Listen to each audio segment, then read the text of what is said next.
Créée fin 2013 par le gouvernement, l'initiative French Tech a pour objectif d'impulser une dynamique collective autour des startups françaises. Cet écosystème se donne pour mission de fédérer les nouvelles entreprises, d'accélérer leur développement et de leur offrir une meilleure visibilité à l'international. Des bassins d'activité sont ainsi labellisés French Tech. C'est le cas de 13 métropoles telles que Bordeaux, Lyon, Nantes et Montpellier. Des écosystèmes thématiques voient également le jour afin de donner à certains territoires la possibilité de faire valoir leur expertise dans des domaines technologiques spécifiques. Dijon, la Bourgogne et la Franche-Comté ont décidé donc de candidater à un écosystème thématique qui s'appelle Food Tech, de la fourche à la fourchette, évidemment, qui convoque les nouvelles technologies dans le monde de l'agroalimentaire. Cette thématique, elle est apparue, j'ai envie de dire, tout naturellement, puisque notre territoire, depuis des années et des années, se dote d'outils d'excellence sur les problématiques justement du goût, par exemple, de la cité internationale,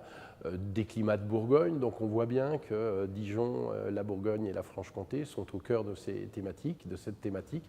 Et c'est dans ce cadre qu'on a voulu faire valoir notre territoire et nos entreprises pour les aider à se développer. Foodtech, ça regroupe toutes les dimensions de l'agroalimentaire dans notre alimentation et au-delà, donc depuis la production, évidemment, depuis le champ, ça c'est le côté fourche, en passant par la transformation, bien évidemment, puis la distribution et enfin la consommation. Donc on s'aperçoit que dans ces 4 grands secteurs, les nouvelles technologies viennent bouleverser et impacter à la fois tous nos modes de consommation et les modes économiques. Et c'est dans ce cadre-là qu'on souhaite vraiment donner à notre territoire toutes les capacités d'héberger tous les grands projets autour de cette thématique. L'objectif pour Dijon, la Bourgogne et la Franche-Comté est de se doter d'outils pour être à la disposition des porteurs de projets pour ainsi favoriser leur implantation et leur développement dans notre région.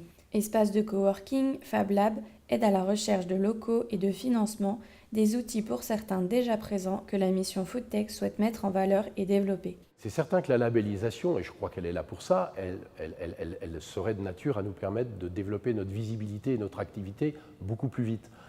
Cela dit, notre volonté, elle restera intacte, labellisation ou pas, et nous saurons développer notre écosystème à travers tous les acteurs qui se sont déjà engagés dans cette association de préfiguration et dans cette candidature. Je pense à des sociétés comme SEB, mais aussi à la filière de l'économie numérique en Bourgogne, Bourgogne numérique, Dijon Développement, enfin bref, tous les acteurs que nous avons déjà autour de la table, l'Université de Bourgogne, sont tout à fait décidés, labellisation ou pas, à continuer le travail d'animation et de